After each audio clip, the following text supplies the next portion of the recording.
Personally, I very strongly dislike valleys because they are a pain in the butt. You want to hold that? Okay.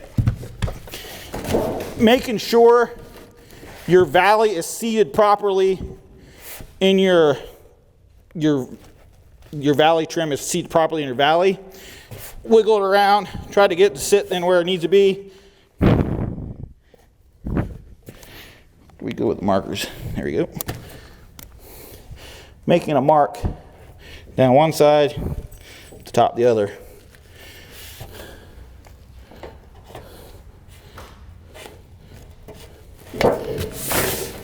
Chalk line.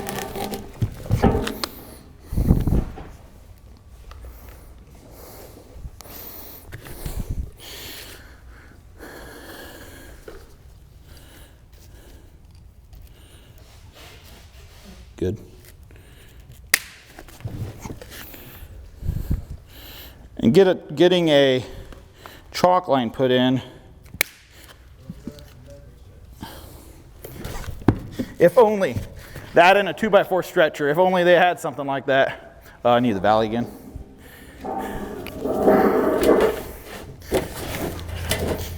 I will need the chalk line.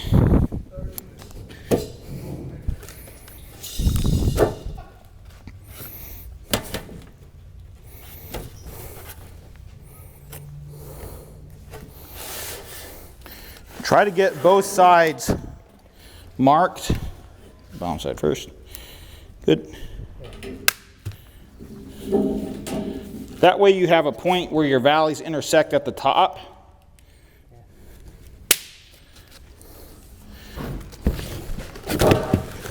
This point here, where everything's coming together, that way you can make sure that this here for sure is going across the top.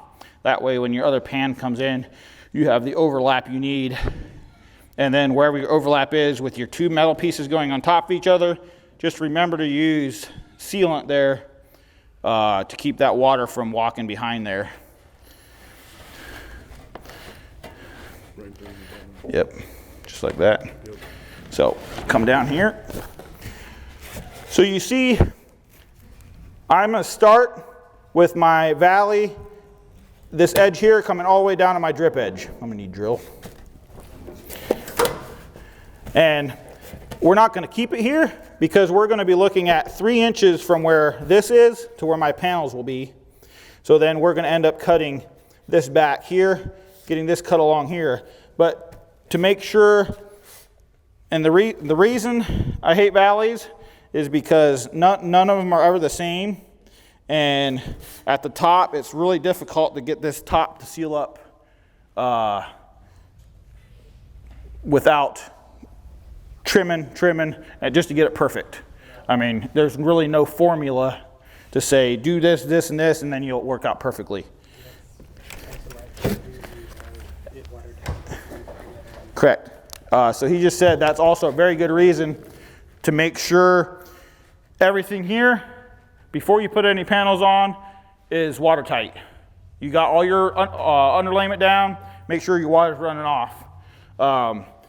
Not saying you're relying on this to keep the water off your roof, but it is there if you do happen to make a mistake and not have that sealed up.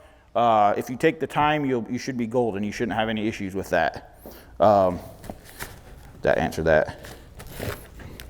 So what I'm going to do is I'm going to tack that just like that. And another thing is why I have an extra valley on jobs is you cut it multiple times and it's still not right, still too short, so then you end up needing another valley, and you have that there, and you have to wait for someone to bring one to you. So I put them all the way on the edge. Put them all the way on the edge here, because that's just to hold the valley in place. And I'm not going to get crazy on putting screws in your valley. At least one on the bottom, one in the middle, and one at top. The reason for that is we're going to put a valley cleat in here, and that's actually what will be holding your valley on. You'll have those all on the top side and you don't have to worry about that. And those there, you'll have one. I go probably overkill. I probably put a screw. I start out about every 4 inches. And if I don't like how it's holding my valley cleat into my butyl tape, I add more screws just to make sure that's sealed up properly. Hey, thanks for checking out these videos. Hope what you learned was very valuable for you. If you've got any questions or comments or would like to see something else, please reach out on our email or on our website. Thank you.